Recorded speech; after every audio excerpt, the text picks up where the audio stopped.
रामायण में उल्लेख है कि श्री राम को न चाहते हुए भी जान से प्यारे अपने अनुज लक्ष्मण को मृत्युदंड देना पड़ता है। आइए जानते हैं आखिर क्यों भगवान राम को लक्ष्मण को मृत्युदंड देना पड़ा। ये घटना उस वक्त की है जब श्री राम लंका विजय करके अयोध्या लौट आते हैं और अयोध्या के राजा बन जाते हैं। एक दिन यम देवता कोई महत्वपूर्ण चर्चा करने श्री राम के पास आते हैं। चर्चा प्रारंभ करने से पूर्व वो भगवान राम से कहते हैं कि आप जो भी प्रतिज्ञा करते हो उसे पूर्ण करते हो। मैं भी आपसे एक वचन मांगता हूं कि जब तक मेरे और आपके बीच वार्तालाप चले तो हमारे बीच कोई नहीं आएगा, और जो आएगा उसको आपको मृत्युदंड देना पड़ेगा। भगवान राम यम को वचन दे देते हैं। राम लक्ष्मण को यह कहते हुए द्वारपाल नियुक्त कर देते हैं कि जब तक उनकी ओर यम की बात हो रही है वो किसी को भी अंदर न आने दें, अन्यथा उसे उन्हें मृत्युदंड देना पड़ेगा। लक्ष्मण भाई की आज्ञा मानकर द्वारपाल बनकर खड़े हो जाते हैं। लक्ष्मण को द्वारपाल बने कुछ ही समय बीतता है, वहां पर आश्य दुर्वासा का आगमन होता है।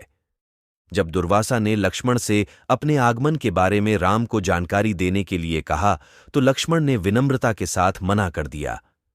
इस पर दुर्वासा क्रोधित हो गए तथा उन्होंने संपूर्ण अयोध्या को श्राप देने की बात कही। लक्ष्मण समझ गए कि ये एक विकट स्थिति है जिसमें या तो उन्हें रामाज्ञा का उल्लंघन करना होगा या फिर संपूर्ण नगर को ऋषि के श्राप की अग्नि में झोंकना होगा।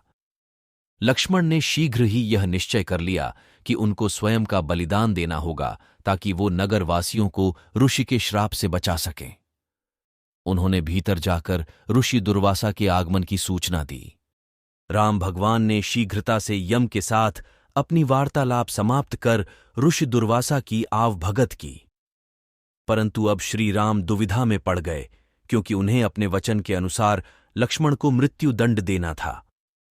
वो समझ नहीं पा रहे थे कि अपने भाई को मृत्युदंड कैसे दे, लेकिन उन्होंने यम को वचन दिया था जिसे निभाना ही था। इस दुविधा की स्थिति में श्री राम ने अपने गुरु का स्मरण किया और कोई रास्ता दिखाने को कहा। गुरुदेव ने कहा कि अपने किसी प्रिय का त्याग उसकी मृत्यु के समान ही है, अतः तुम अपने वचन का पालन करने के लिए लक्ष्मण का त्याग कर दो। लेकिन जैसे ही लक्ष्मण ने यह सुना तो वे विकल हो गए। उन्होंने राम से कहा कि आप भूलकर भी मेरा त्याग नहीं करना। आपसे दूर रहने से तो यह अच्छा है कि मैं आपके वचन का पालन करते हुए मृत्यु को गले लगा लूं। ऐसा कहकर लक्ष्मण ने जल समाधि ले ली। राम ने इस कारण लक्ष्मण का त्याग किया